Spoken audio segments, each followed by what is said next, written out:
मीना बहुत सुंदर और गोरे रंग की थी। उसके 3 बच्चे थे, बेटा रवि और बेटी रिया, जो मीना की तरह गोरे रंग के थे, लेकिन बेटी श्यामा सांवले रंग की थी। इसलिए मीना का सारा प्यार बेटे रवि और बेटी रिया पर ही उमड़ता था। श्यामा से वह ज्यादा स्नेह नहीं करती। मीना के पति ने उसको बहुत समझाया, देखो, मीना अपने बच्चों से भेदभाव नहीं करते। श्यामा अगर सांवले रंग की है तो उसमें उसकी क्या गलती है? देखो, तुम इस तरह से बच्चों में भेदभाव करने का नजरिया बदल लो, नहीं तो आगे तुमको बहुत परेशानी होगी। लेकिन मीना पर पति की बातों का असर कहाँ होने वाला था। रिया बात बात पर अपनी छोटी बहन श्यामा पर अपनी सुंदरता का रोब झाड़ती रहती थी। हर बात में उसको नीचा दिखाने का प्रयास करती थी। उसके पापा कितनी बार समझाते थे, देखो रिया, बात बात पर श्यामा का मजाक नहीं उड़ाया करते, वो तुम्हारी बहन है, तुम उसके साथ अच्छे से रहा करो। लेकिन रिया में तो अपनी मम्मी का एटीट्यूड था, वह पापा की बातों को कैसे मान सकती थी। पापा श्यामा से बेहद प्यार करते थे और वो उसको समझाते थे, देखो बेटा, अपनी मम्मी और अपनी बहन की बातों का तुम बुरा मत माना करो, उनकी तो आदत ही ऐसी है। मैंने उनको कितनी बार समझाया, लेकिन वो मेरी बात ही नहीं सुनती। श्यामा ने कहा, पापा, आप परेशान क्यों होते हो, मैं उनकी बातों का बिल्कुल भी बुरा नहीं मानती। श्यामा बहुत ही शांत स्वभाव की लड़की थी।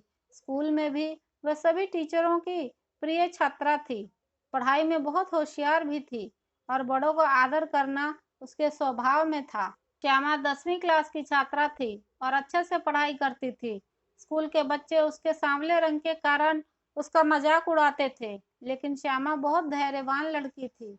वो किसी की भी बातों का बुरा नहीं मानती थी और स्कूल में भी जरूरतमंद बच्चों की मदद किया करती। रिया 12वीं में और भाई 8वीं क्लास में पढ़ता था।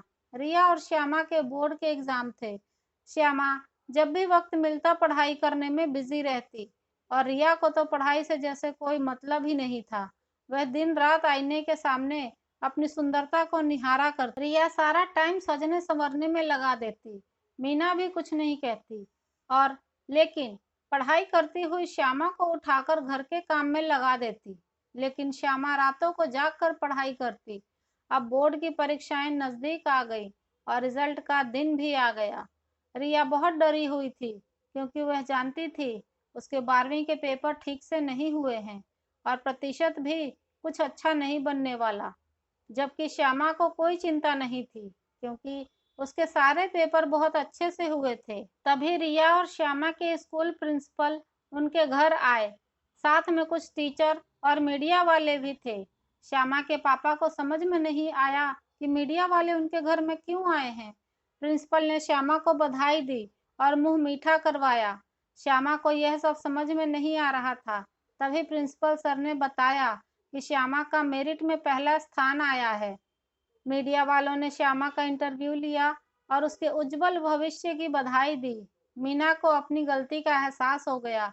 जिस बेटी से वह नफरत करती थी, आज उसी बेटी ने ही उसको गौरवपूर्ण सम्मान दिलाया। रिया केवल पास हो पाई थी। आज श्यामा ने अपनी बहन और अपनी माँ की गलतफहमी हमेशा के लिए दूर कर दी। मीना ने अपनी बेटी श्यामा को अपने सीने से लगा लिया और अपने गलत व्यवहार के लिए उससे माफी मांगने लगी। श्यामा ने कहा, माँ, जो भी होता है अच्छे के लिए ही होता है। मुझे इस बात की खुशी है कि मुझे मेरी प्यार करने वाली माँ मिल गई। सभी की आंखों में खुशी के आंसू भर गए। अगर आपको वीडियो पसंद आया है तो लाइक और शेयर करना ना भूलें। चैनल पर नए हैं तो सब्सक्राइब ज़रूर कर लें। कहानी सुनने के लिए आपका बहुत धन्यवाद।